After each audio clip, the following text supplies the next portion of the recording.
Hi everyone, welcome to our webinar. We're going to be talking about supporting well-being and productivity in the modern age.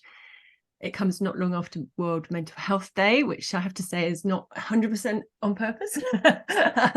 And we're going to be looking at the fact that over 2/3 of legal professionals have suffered from mental ill health, and are at increased risk of burnout, anxiety, or depression, and looking at law firms' challenges in terms of how they make lawyers feel more supported in meeting their goals, and the goals of the business. It's great to see you start to join us. My panel today, I've got Simmons Solutions partner Lucy Sherwood, who joined Simmons really recently from Pinsent Masons, where she headed the advanced delivery team. I first met Lucy when we were talking about the Mindful Business Charter, though, which Pinsent was a founding member of, and we'll come on to talk a bit about that. Hi, Lucy. Hi, Caroline. Nice to see you. Nice to see you too. And I've got Advanced Managing Director Doug Hargrove, who joined in 2013. And Doug has over 25 years of experience in senior management in software companies in the UK and globally. Hi, Doug. How are you? Hi, Caroline. I'm great. Lovely to join you and Lucy this afternoon. Thank you. Nice to see you too. We are going to be, I'm really looking forward to the chat, and it's great to see you either live or if you're listening to this on the recording, great to see you too. We're going to be discussing the ways that firms can encourage productivity and engagement amongst their staff, and what role technology can play in that. As we know, it's a big role, but as we're going to talk about, it's not a silver bullet. In terms of housekeeping, it would be great if you enable your chat. Just say hi. Rick's already said hi. Rick Heller's already said hi. So nice to see you here. Thanks very much for joining us. If you make sure that you enable chat to everybody, because then everybody can see your messages. It's just as a default host and panelist. So enable everybody, and then we can have a good conversation in the chat as well. We'll try to get to your questions as you ask them. Please feel free to ask throughout this conversation.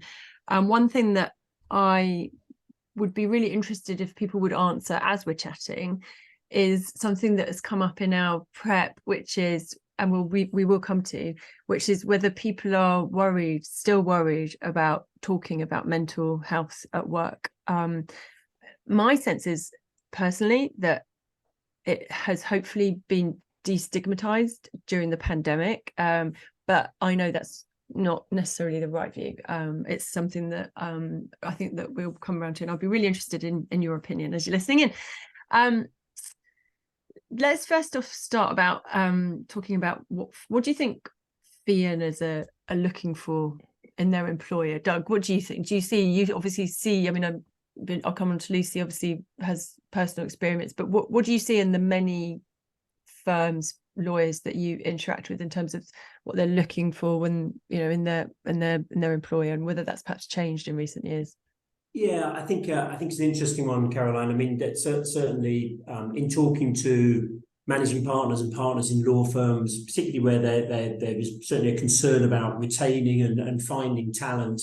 One of the strong things we hear is just the quality of work, the things that lawyers can really get involved in, fee earners get involved in, things that are really good use of their time, really enjoying speaking with their clients, making sure that they are getting back in front of their clients more, that the prospects of work are good. So we hear quite a lot around the day-to-day fabric of a fee earner's work, and that engagement opportunities, regular speaking with their clients as things, some of the things that we certainly hear regularly as being important. Yeah. Lucy, what do you think, maybe from a personal perspective even? I think I agree broadly with Doug's list. I do think it's interesting that, and I can say this now as an old partner, but generationally, I think things have changed. I think lawyers come into the profession now with a very different set of expectations to the ones certainly that I had when I was a junior lawyer. And they do want to be involved in quality work, and they perhaps don't want to spend time doing the really boring tasks that I think as trainees we were just told it was part of the job and you had to do it. And certainly now, as those lawyers become more qualified, they're even less interested in doing that sort of quite monotonous, repetitive work. They want to do things that are challenging and stimulating, and also they do want to have a lot of contact with clients and feel like they have ownership of their own careers, I think.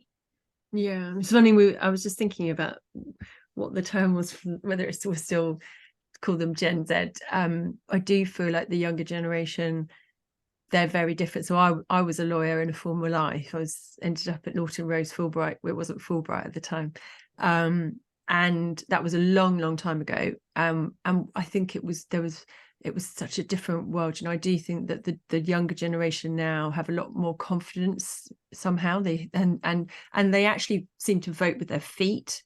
It seems to me that they, more than would have happened, say, 14, 15 years ago. They'll if they're not happy, they'll leave. I know that the current market perhaps is, with it being a bit fragile, but perhaps that's less so at the moment. But under normal circumstances. What about so things like we're going to come on to talk about technology a bit later, but in more depth. But obviously, so presumably fee earners are looking for employers that have tech that alleviate lower level work, as it were, perhaps automate the stuff that doesn't need to be done manually. Yeah, I think you're absolutely right, and I think Caroline made a very good comment earlier, which is tech is not a silver bullet. It is an enabler to ways of working in a law firm, and those ways of working can certainly automate mundane tasks. As an example, they can certainly ensure that work is allocated to the right level person. Secondly, and can assist in things like client management. That we often hear of examples where individuals are working late of an evening in the office, waiting to engage with their client who's finished their day's work, and the only method of contact becomes a phone call. And technology, customer portals, using automation to serve up updates to a customer's mobile phone are number one things that can help a lawyer focus on more valuable things. But I think secondly, your point about the younger generation is technology they expect. The way they tend to work and communicate and fulfill communication with friends and colleagues tends to be pretty instantaneous, and to not have that environment can be frustrating. And we see that in our own business, in fact, where not only is that a frustration, but the lack of regular feedback from line management is the thing that really frustrates the younger generation. And they want it instantly, and they want that gratification that they're doing the right thing. So I think technology can help, but so long as it's deployed to enable the firm to deliver its objectives and not replace the great things that lawyers can do, particularly when they're dealing with their clients. Yeah, no, absolutely. It can become, we'll go on to talk more about this in a bit, but I think it can become or a negative as well, can't it? Technology, it's not, as you say, it has to be deployed well and for the right reasons. Yeah, no, absolutely. So what do you think? I want to come and do more of a deep dive, but I think for now, let's we'll come back to technology, 'cause it's a big topic, obviously. So what do you believe are the biggest issues facing lawyers right now in terms of the issues they're facing at work? And thank you, I should just note there's some thank you for the interesting comment in the chat. We'll come back to, please do keep posting in the chat, and I'll come back to that in a bit. But so what do you think are the biggest issues facing lawyers right now? I think it's definitely work-life balance, however you perceive that, whatever you want from that. But as we have moved back to more regularized approach after the pandemic, I do think people are now looking more closely at the habits and the patterns that they've got into during the pandemic, and how to continue those in an environment where we are moving much more towards hybrid, and in some cases much more office-based than I think people were expecting. So that, I think, is really coming through as an issue at the moment. How do I preserve some of the good things that I managed to do when we were less office-based, but whilst accepting that I do think the profession is going towards being more office-based? And I think, as we talked about before, I do think we're looking at a generation who want much more quality work and much more quality experience in their careers than perhaps might have been the case before. And finally, I think there is a lot of focus on stress and hours, and not necessarily just hours, but that sense that if you are doing worthwhile work and you're working long hours, there's a degree of satisfaction that comes from that. So it's not as stressful as maybe working really, really long hours, just, you know, filling in some blanks in documents where you don't really feel that your work is valuable. I don't think that contributes to people feeling good about themselves. So it's that balance between hours, when you have your work and when you have your life, and the quality of the work that you're doing. Did you I never thought we would, it's funny, during the pandemic I didn't think that we'd see everyone go back to the office like we are now. I thought I really believed when we were all working from home that was it. I don't know. And then obviously now there's a massive push from firms to go get everyone back in, you know, it's connected to bonuses, and there's such different challenges, aren't there? So you've got, you know, from home, I think with working mums, perhaps it's been easier to be at home, so that's caused less stress in terms of trying to juggle with kids and other things. It could be aged parents, it could be, you know, it's not just kids, whatever, you know, there's all sorts of reasons why home working has been easier to from a juggling perspective. But then also for younger people, again, generalization, it's actually been difficult being at home because they don't always have the best working environment, right? So it's interesting as to how, whether the shift back to the office is a good thing, and whether it's going to help in terms of people, you know, helping people alleviate stress, or whether it will exacerbate it. Yeah, and you know, few law firms I've spoken to, Caroline, and certainly I think our own example of Advance, which I think is representative of the business place at large. I think the reality was technology during the pandemic meant we could work from home almost seamlessly, and that worked well for people. But I think the reality now is that need for human interaction, social contact, is super important, number one. Your point's well made about the younger generation, their working environment. It's necessarily conducive with, you know, the working environment they want to be in. But I think as well that the ability to learn and absorb and hear and be seen and heard and pick up knowledge are so much easier in a workplace environment. I mean, we've certainly seen, as we've encouraged people back into the office, and I know I've spoken to a couple of managing partners who have felt as though their culture has returned, the environment has lifted a little bit. They can't point at it, but they feel productivity is a little bit better. But there's a buzz in the office that was maybe there before the pandemic that you don't get when everyone joins on Teams and Zoom, that a buzz had maybe returned, and that was starting to contribute maybe to slightly less turnover. That basic need and that human social contact was actually more important than maybe businesses realized during the pandemic.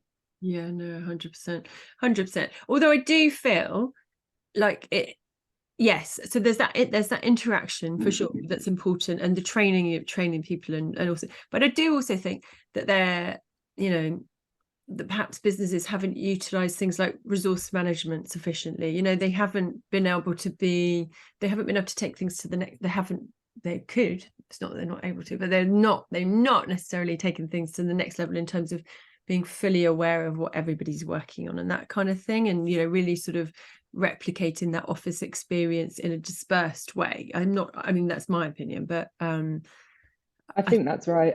I haven't seen any great effort made, and I could be doing a disservice to all sorts of firms, but I haven't seen anyone make a huge effort to really acknowledge the difference between how we used to work, where everyone was physically together most of the time, and how we work now.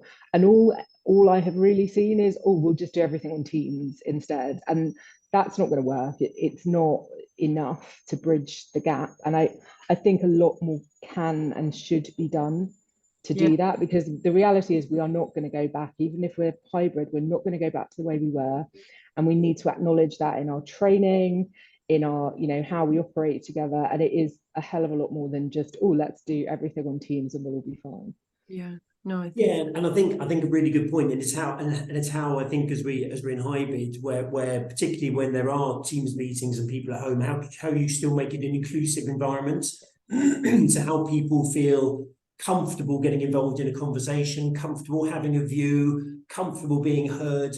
Sometimes when you're in an office environment, in a meeting, you can spot people that are drifting out and you need to be back in teams. It's more difficult. But I think, as Lucy says, Caroline, as you say, there is technology capability to enhance that home working experience. I mean, certainly we're finding the balance of people coming into the office and then being clear about what they need to achieve at home is starting to work better for the business. I think people are enjoying that more, notwithstanding the fact there's the stress of the travel time to and from an office that people have got used to not doing. They were generally spending, I think, more hours working from home, and a bit of that's now being replaced by the travel to and from the office. But we certainly feel, and I've talked to managing partners who feel that the buzz and the culture, as I said earlier, has started to return, and that's important for their business. And I've not found a managing partner for a while now who hasn't told me retention of talent isn't one of their most important things to focus on in the future. Interesting. And you think that is, so the retention is improved by having people? They feel it's starting. One of the things that's starting to help that the culture, so individuals at home, it's not just a job, they're part of a firm that's important. They see colleagues, they can have social interaction, the water cooler or the coffee conversation, catch up about the football or the rugby, whatever it is that allows work to be social with work, is one of the things I've certainly heard people say. The buzz, the culture's returning, and we're feeling as though maybe one of those dynamics of people turnover will start to diminish as a consequence. So there's a lot of people I've spoken to feel that could be really important for them. I want to come back to the culture just briefly before we move on, but I just also wanted to, at the beginning, I said, do you think that raising the issue of mental health in the offices is still an issue? And Rick Heller said, back in the day, started my career in legal tech in 1979, mental health issues weren't discussed. Anyone that had mental health issues was thought of as weak. Glad to see it's no longer the case, that efforts are being made to help people manage the complex and highly stressful environment. I absolutely agree in terms of the sentiment, 100% sure. Do we think it's easier?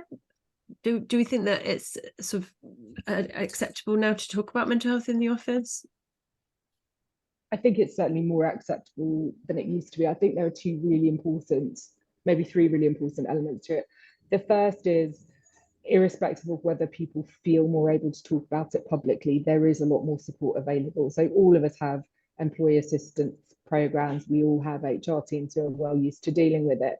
So even if you're not talking about it, there are mechanisms there to support people.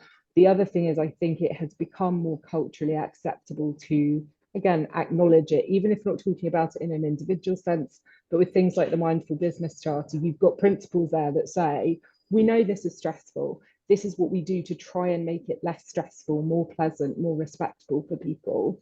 So again, even if it's not direct, it is still there.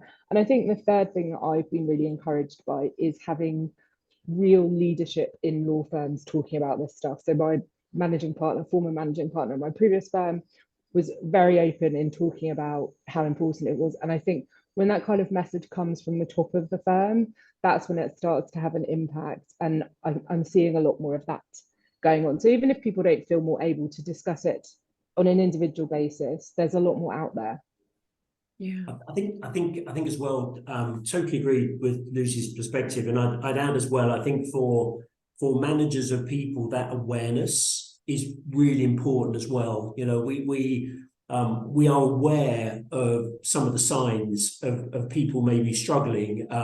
You're better coached to know how to deal with those situations, be prepared to have a conversation with somebody. So it's not a stigmatism, it's proper support for an individual. And as Lucy says, the HR teams are, as a consequence, much better trained and much more supportive. So I think that whole awareness piece, and then, again, it's an interesting one, my comment earlier, it's sometimes difficult to see somebody who's struggling and not engaged on Teams. It's much easier to see them in the flesh and in the office to see if they're not engaged or drifting out or something's worried them or fidgeting. The signs that can, to a manager, heighten that awareness that maybe there's a bit of a problem that you need to help with that individual. But I think it's, you know, I think there's still more to go in my personal opinion. There's lots more we can do, but I think it's way better. It's accepted. There's good awareness. There's good coaching, and I think we must keep on at that going forward. I'm sure there is a lot more to do, and I do think it's odd, really, you know, that it has sort of been stigmatized. To me, you know, it's no different to physical illness, but you know, we are where we are. It would be interesting in the chat, actually. It's what's quite interesting is that we've talked a lot about the stuff. Some of the things that we've observed are quite a lot about being in person. You know, it'd be interesting in the chat if there's any, we'll come on to dive, as I said, into technology a bit more. If in the chat, if there's any specific technology that you think is particularly powerful in terms of promoting well-being or helping with productivity, then do post it in the chat while we're chatting.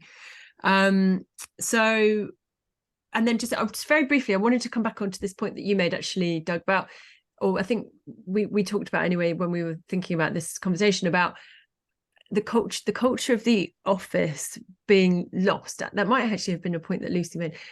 Trying to find yourself. So we've talked about, it's reassuring to be back in the office. We're enjoying being face to face. There's a lot of positives in terms of the buzz, etc. But sort of trying to find ourselves again in that environment. Do you think that almost like our firms need to redefine their culture now that we're in this properly hybrid or partly back to the office world? I think redefinition, reminds, you know, go back to doing the things that worked well previously. As I say, we've as a business, we've certainly seen in the early days post pandemic, our turnover of staff was higher than we wanted, and a lot of that, when we spoke to individuals who were leaving, was simply because, well, it's a job now. It's a job, and I can get more money for doing the job sat at home with someone else, so I'm going to move. As soon as you create an environment where people have colleagues, friends, social interaction in the workplace, you know, there's a greater meaning to a business than just a job. It's a place you come and you spend a lot of time. You get fulfillment and enjoyment out of the workplace. You enjoy sharing challenges and solutions with colleagues, and all of that's part of a culture. You know, open, transparent, honest, accountable. All those strong words. And for me, I think, you know, the office environment can be a place where the culture is really exhibited. I think it maybe is a good time, as we've done, Caroline, we've sort of very much restated our business. These are our core values. This is what we stand for. This is what we believe of our people. This is how we want to serve our customers. And we're open and transparent and honest as individuals. Therefore, that drives our culture. And I think it's important to us and who we are. And my personal view is for all firms as they're going through this hybrid and you know, getting their individuals understanding those ways of working going forward, and inevitably will continue to change. Culture, I think, is super important. That makes the difference between a place you come and enjoy to do your job rather than just a job. Yeah, I really agree with that, Doug. I think the other thing that I think it is useful to bear in mind when you're doing that is, as we said before, what does that mean in the context of hybrid now? Because again, there's a lot of focus on getting people back into the office, doing things in the office, having things on in the office, which is great. But I think we also need to acknowledge that there are people within all of our organizations who actually might prefer doing things remotely, or for whom, you know, interacting online has actually been beneficial and they prefer it. So let's build that in and say, you know, instead of building everything around this is what we're like when we're physically all together, what are we like the rest of the time, and how do we interact with each other so that our culture survives when we're face to face and when we're not. Yeah, I agree. I think that's absolutely right. It has to be nuanced, isn't it? And it has to be, you know, if you precisely, Lucy, some people function much better the more introverted. I mean, there's, you know, obviously he's not saying that you should never meet up, but you know, it's actually beneficial. And so what work needs to be done in the office, and then perhaps get the right systems in place and the right workflows in place to enable people to work in the most efficient way, rather than this is just what we do because we've always done it and we're back now. And this is, and look, we've provided food, which is what who wouldn't commute 2 hours for a free lunch? Food works. That's what they're doing. Or some of the big ones, aren't they? They say, come in, we give you food. We're like Google. We've got table tennis tables.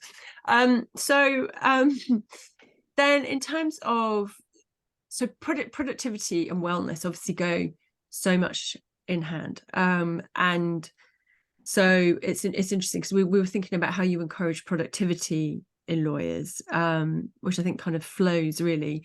And actually, I want to say that I want to acknowledge before we go on to this that thanks for your contributions in terms of the technology. I will come back to it. Carry on. And if there's anything else that you think is particularly helpful in terms of tech for promoting wellbeing, then do please carry on putting it in the chat. But so, what do you think? How do you encourage productivity among lawyers? Either of you? I think there's a few things. We've again, observations. Number one, we've seen extremes where productivity's become quite competitive, and billable time becomes the first screen that people log into in the morning to drive a level of productivity. We've seen those examples. They're a little bit extreme in my opinion, Caroline, but I have seen them, and for certain firms that works. On the other hand, we've seen a lot of activity around regular feedback, and there are tools in the marketplace to encourage, rather than the principles of an annual or a quarterly appraisal, much more regular feedback around a good job done that's then visible to others, or if you'd focused on this, some coaching. So performance and talent type tools in the marketplace that are really starting to help individuals. It seems to be, again, we've certainly found in our own business from a generational perspective, the newer team members that are joining us and that are younger in age like that more regular feedback, like to have more regular touch points, and like more short-term objectives to allow them to achieve goals in a shorter period of time. And I've certainly seen a number of law firms who are adopting performance and talent tools to encourage a level of dialogue and encourage a level of regular feedback to help with productivity and help drive the business forward. I think inevitably technology can help, that I know we'll come to in a while, to help in areas of productivity, and in particular allow the fee earners to really focus on the value they can offer, the knowledge, the experience, the advice, engaging with the clients, rather than getting bogged down in the day-to-day administration of law, which can often be assisted by the use of technology. Yeah, absolutely. Lucy, did you have any thoughts? Yeah, so I think I do agree with what Doug has said. I tend to think of productivity among lawyers as a combination of availability, engagement, and connection and engagement are not the same thing. I know they sound like it, but availability is the thing that no one can do anything about. Like, if the market is tough, there's not enough work around. And I think sometimes, certainly at the moment, we are seeing a bit of that.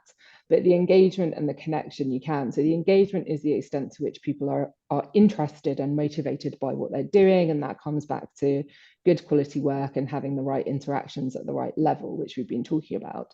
Connection goes more to Doug's point about having objectives, the right kind of supervision, because just because somebody is really interested in what they're doing and really enjoying it doesn't necessarily mean that it's the right thing for the business and that it's really kind of moving us forward. So that input, supervision, steer is the bit that keeps people on the right track and makes sure that their effort is going into a valuable place. I think always that one of the challenges with when we talk about lawyer productivity is that we measure that in billable hours. And actually, some of that you're not going to pick up in pure billable hours sense. And sometimes that can be counterproductive, because obviously the quest to get more chargeable hours down isn't necessarily always compatible with being engaged, doing something interesting, doing something, if you're a lawyer and you've sat there and you found a better way of doing something, but it means it's not going to take as long. Now that, for me, is high scoring on productivity, because you've done something really valuable. But actually, if it means that you can't put down 2 hours anymore, you're going to have to put down half an hour, is it making you less productive? Well, of course it isn't. But because of the way we measure in this industry, it doesn't look like that from the outside. So much to unpack in that. That's really interesting. And by all means, jump in if you've got thoughts on that. So yeah, I mean, the billable hour, it's I can't believe that I've been writing about the legal sector since 2004, and as I mentioned, I was a lawyer before that, and we have been talking about the billable hour ever since. Like it doesn't. I mean, it seems like it's slowly we're moving away from the billable hour, but it doesn't necessarily reward productivity. Although I take your point that it does. Sorry, you know what I mean. The differentiate between availability and productivity. It's a really interesting point. In terms of the feedback on performance, Doug, when you were saying that people like the way that people like to be managed and guided, is that a people thing or is that a tech thing or is it a both thing? It's a bit of both, Caroline. It's I mean there's products out there that allow for regular feedback from colleagues, allow for short-term goals to achieve certain objectives within an overarching framework of goals. And I think it's you know, again, one of the observations we've seen in our people division within Advanced has been that many industries have moved away from the idea of an annual appraisal, which is a little bit of a point in time and try and remember the previous 365 days, into something that's much more dynamic, causes managers, partners to fee earners to have more dialogue, more conversation, more feedback, more guidance, more coaching, which on the one hand is all about people management, skill and style, of course, but the other hand is very much enabled by technology, where people are, I mean, we see it in our own business, we use such tools where people are very willing to share with a colleague, thanks very much indeed for doing that, it was great, this customer had a great experience, that's then visible to their managers and their community, and it's very much something that culturally, we see it in our business and see it in other businesses, is a force for good, and moves away from that one-time manager subordinate engagement into something that's much more dynamic and meaningful. Yeah, and I know personally I'm quite rewards driven. I think it's interesting, isn't it? Some people, I guess probably deep down, a lot of us are praise driven, really. I know you've got the carrot and the stick, but yeah, it's interesting to understand, to understand what motivates people. I know that for some people, it's probably are there people that are more motivated by being threatened than being praised? I'm not sure. So I think most people like positive feedback, and I think there's ways of delivering. I'm not going to call it constructive criticism because that never sounds right, but there's a way of delivering constructive coaching that can really help an individual. And I think, as Lucy said, you don't want to be doing something that you enjoy that isn't adding the right value to the firm. But unless somebody is prepared to create an environment where you are going to talk about that and help coach and guide and show somebody, then that person will carry on doing the thing they've always done. I've not found anyone who doesn't enjoy some level of positive feedback, but I guess some people enjoy it more than others, Caroline. But you know what? I take your point. So one of the things when, again, going back all those donkey's years when I was practicing, there was not really any feedback. It wasn't interactive. There was sort of an annual appraisal where even in the annual appraisal, they didn't really give that much critic. I mean, I would actually welcome, having joked about being praise oriented, I would actually welcome constructive criticism, because otherwise what on earth is the point, right? And I think they used to kind of take the sort of approach of, it really was, very little constructive criticism, feedback, proper management, and then they would just get rid of people, quite frankly. Which it was quite brutal, they which is just bizarre. And luckily now there's much more day-to-day feedback, and I think we're much more comfortable, and I think most people would welcome being put on the right path, right? Otherwise what on earth is the point? I'm going to say in the chat, so I asked you what technology you recommend, and we're going to come onto this in terms of legal tech perhaps, because this isn't legal tech, but really interesting that two people have said Calm. I don't know if either of you, Doug or Lucy, are familiar with Calm. Are you familiar with it? Yeah, I use it. No. Do you use it? I use it. What is it? I love it. It meditation. I advertise actually, but I probably should know it, but I don't use it. Yeah. So I it's really good for sort of daily meditations, and I use it for that. I just tend to do. I'm not a natural meditator, obviously. And I do find it really difficult to sort of keep quiet and calm and still, but I think I find it really helpful. It's good practice.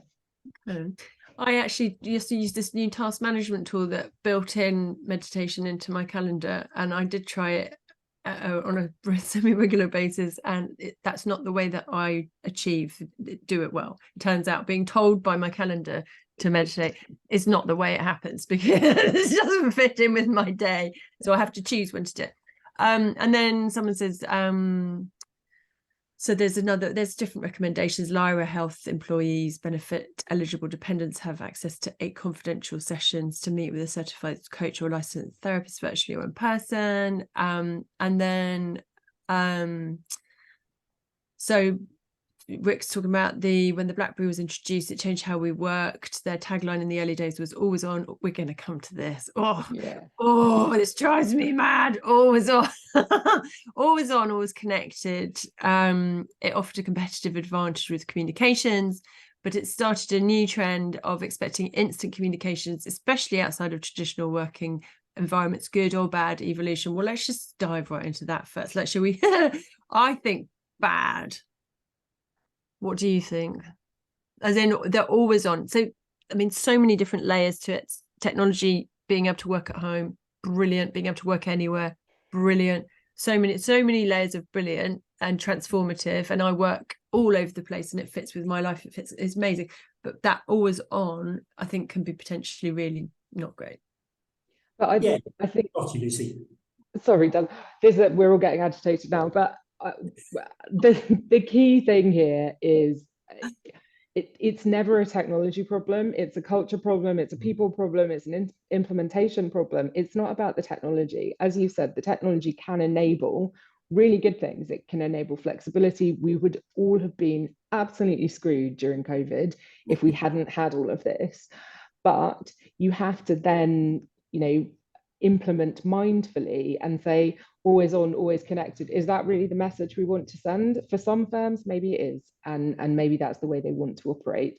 But for the majority of us, and particularly those who are signed up to the Mindful Business Charter, it's the opposite of what you want. You don't want to create that intrusive, always on, because you have access to all of this technology, we expect you to be available all of the time. And basically you sleep, and I used to work for someone who said you sleep with your BlackBerry next to your pillow because you don't know when you might be needed. And I was like, this is ridiculous. I'm not a fireman.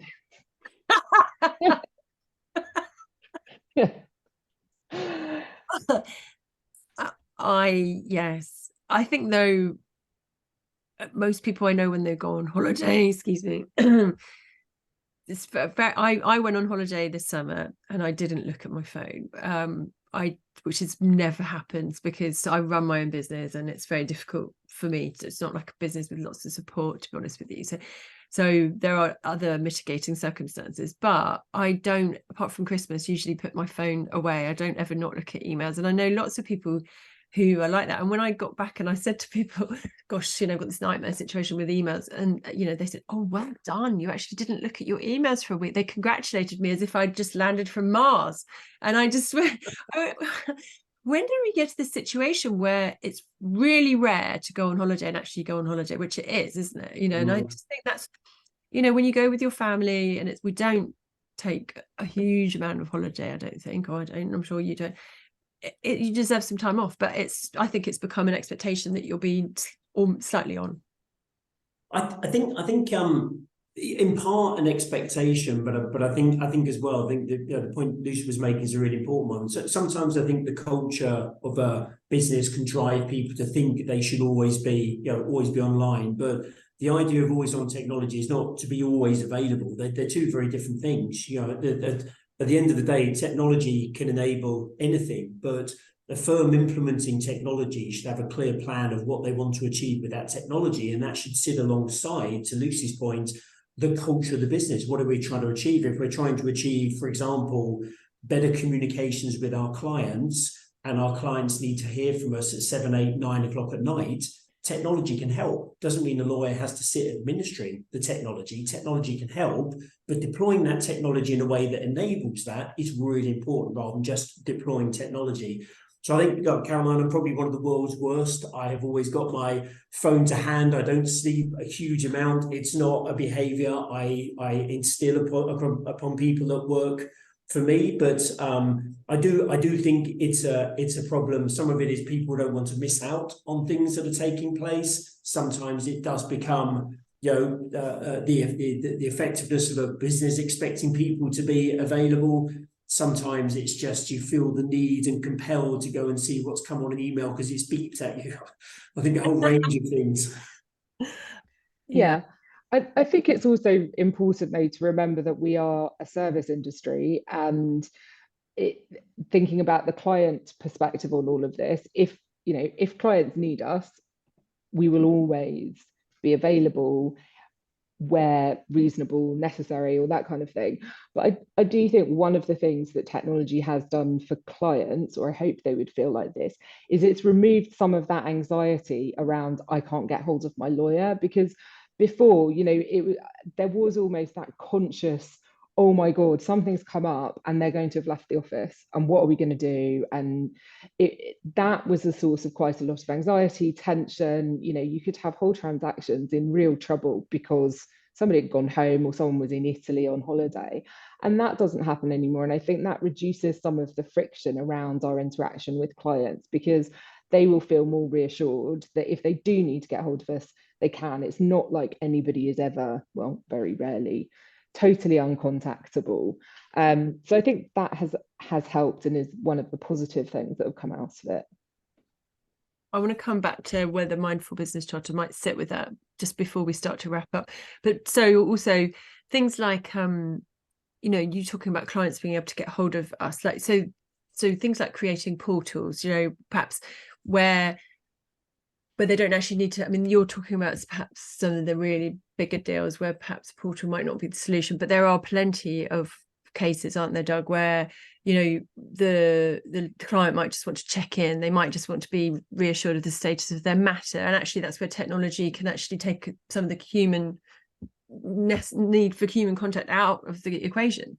Yeah, you're absolutely right, Caroline. Totally agree with Lucy. There are occasions when it is super important that the client can get hold of their lawyer. I totally agree with that. I think you're absolutely right. If we look at a number of the other legal services delivered that are regular updates to a matter, that's generally within a practice case management solution. It can be digitized, it can be workflowed, it can be served up to a portal, it can be served up to a mobile phone. And sometimes you're absolutely right. Just for the client, where is my matter? What's the next step? Or here's a bill which has been served up and you can see it on your phone, or please can you sign and read this document and return it with a digital signature, takes away sometimes the frustration and the anxiety an individual can feel because they're not able to simply and quickly get hold of their lawyer. So I think in reality, there will always be occasions when clearly a client needs to get hold of a lawyer for very good reasons. Technology can absolutely help with some of those day-to-day updates on a matter, which is really available. And I think importantly,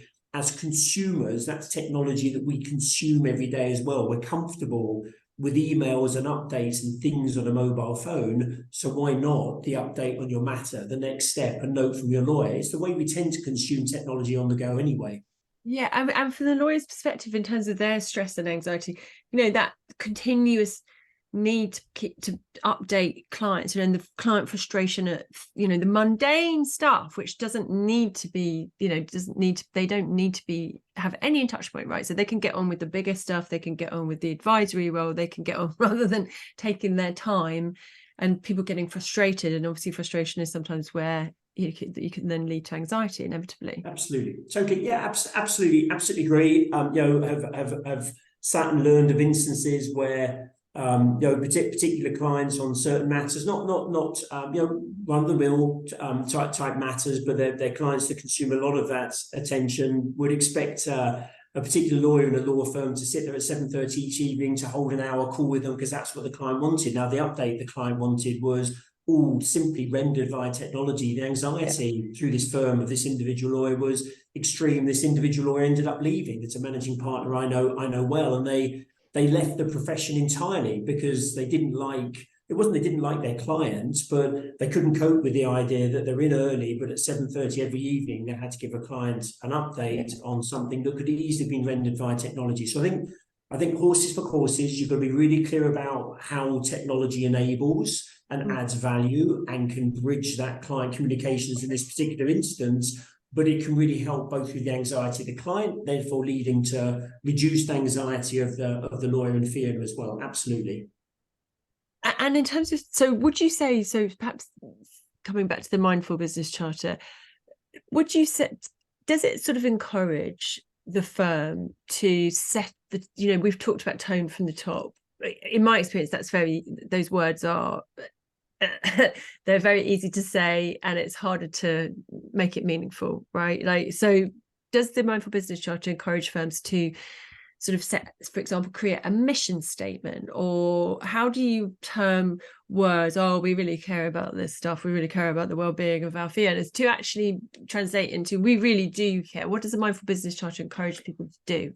So I think that's why the charter is particularly effective, because it isn't just a list of we will all be nice to each other. It contains principles which are very clear about how we will operate, both within firms but also with our clients and with other firms, because we don't exist in isolation. So we've all got clients. A lot of the stuff we'll do will be working with other law firms. So this is about how we treat each other within our organizations, but also the others that we come into contact with. So you've got the principles of the charter. You've then got a toolkit which contains very practical things that people can do. I have seen a lot of my clients, because it originated in financial services and the take up on the financial services side has been quite strong. We now have clients who require this as part of their relationship reporting. So every quarter, we go and see them, we give them a report, and it says things like how much we've billed them and what we've done on this and what we've done on that. And there is a section in it that includes Mindful Business Charter rating. So how have we performed against the principles of the Mindful Business Charter? Has something gone wrong? And it also invites us to say where we feel a client has been had a particularly positive experience. So I've done that, and I've said, look, we had an example, it was a couple of years ago, where the client needed some information for internal reporting, and it was over a bank holiday weekend.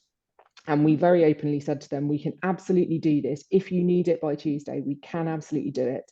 But could you have it by Wednesday? I know it doesn't give you quite as much time as you wanted. Could you have it by Wednesday? Your reporting's due on Friday. It means we don't have to ask everybody to work over a bank holiday.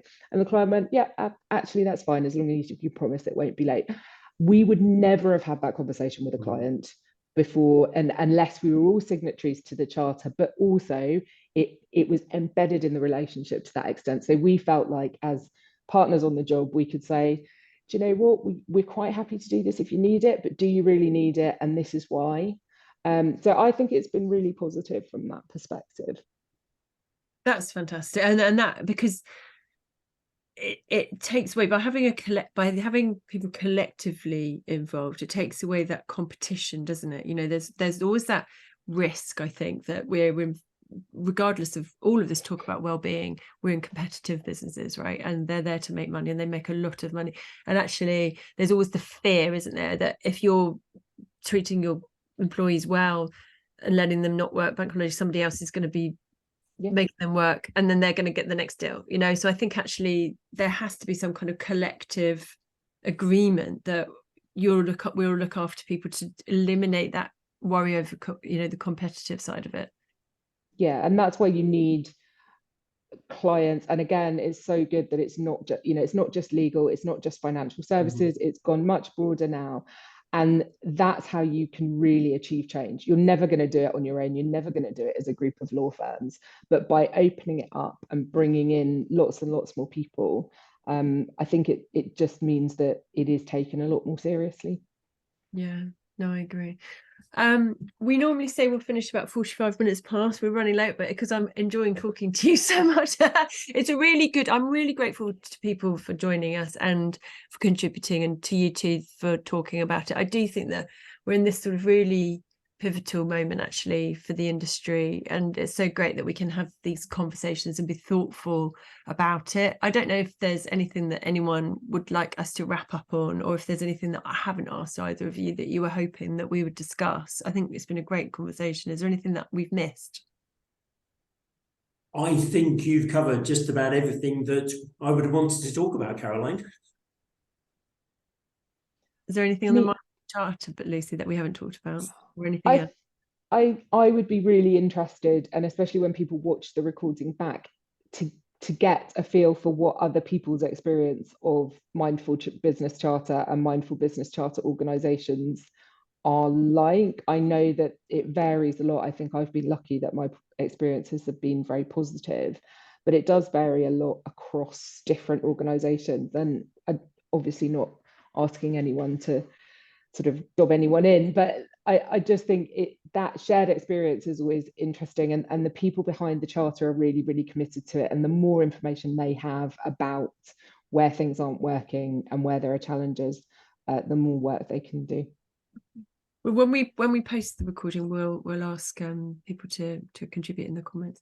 Thank you so much to people for listening in. Really appreciate it. Lucy and Doug, thank you very much for chatting with me. It's been really great. Thank you. Pleasure. Thank you, Caroline. Thanks, Caroline. It's been great. Thank you. Thanks, everyone.